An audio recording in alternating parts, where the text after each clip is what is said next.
America is going through its Pluto return. Now, the biggest, most powerful nation of the world ever is going through the biggest emotional disturbance of all time.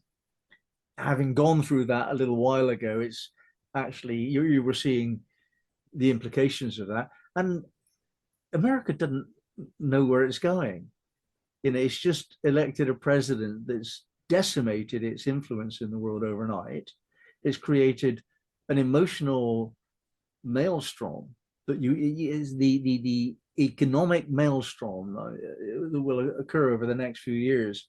It'll take 10 years to even rebalance, you know, let alone get back to the primary state it was in. So America's just thrown away a winner. I mean, it was the supreme country in the world in all fields, including morality and freedom and that kind of thing, until in my lifetime, and it's lost that. And now it's lost economic supremacy as well. Militarily, it won't be rivaled ever, you know, but not in our lifetime anyway. But it's just thrown away its role as world leader. That's fascinating. I mean, who's going to step in? Not China, not Russia. They can't do it. You know, who's left? That's fascinating. And that degree of unknowing, we just don't know what's going on.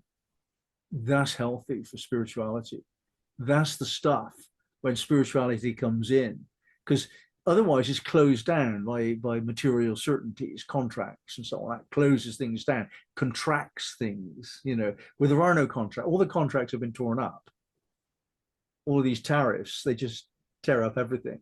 And so spirituality now is Neptune's probable cause is to bring in a new spirituality. And there will be people speaking up various ideas, you know, presumably.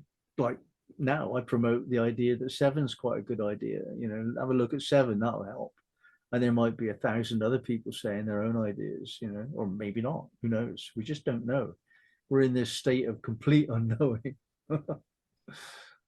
I'm grateful for you bringing that in, because as someone with an astrology channel, you know, I like the people that watch my channel. Obviously, they resonate with me.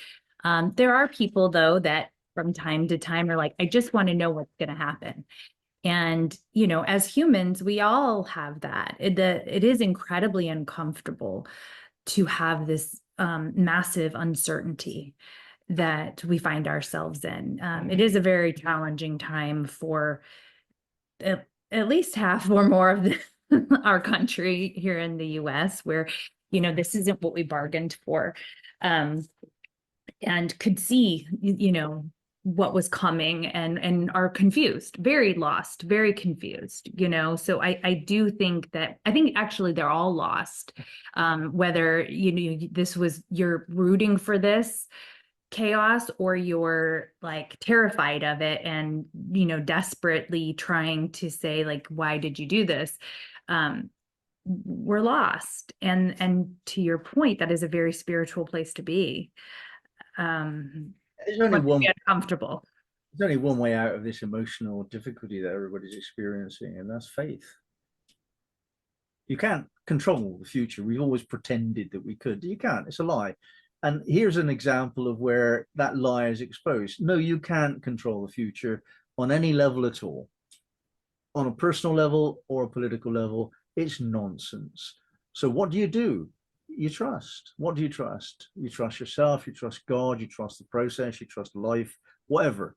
And that trust is called faith at this level. I mean, I'm aware that Armageddon is obviously, you know, something to look at, the possibility that this is it, you know. Okay, so what?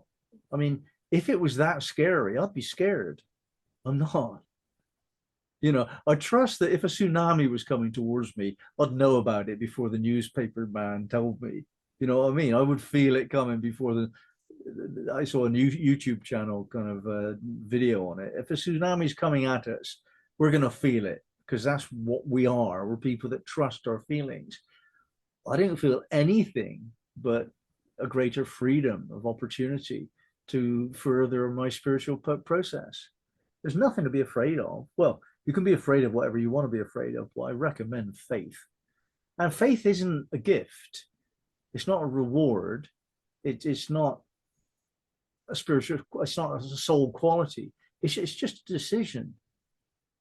Faith is a decision, you know, and there it is. If you got to decide now, do you want to be terrified or do you want to choose faith?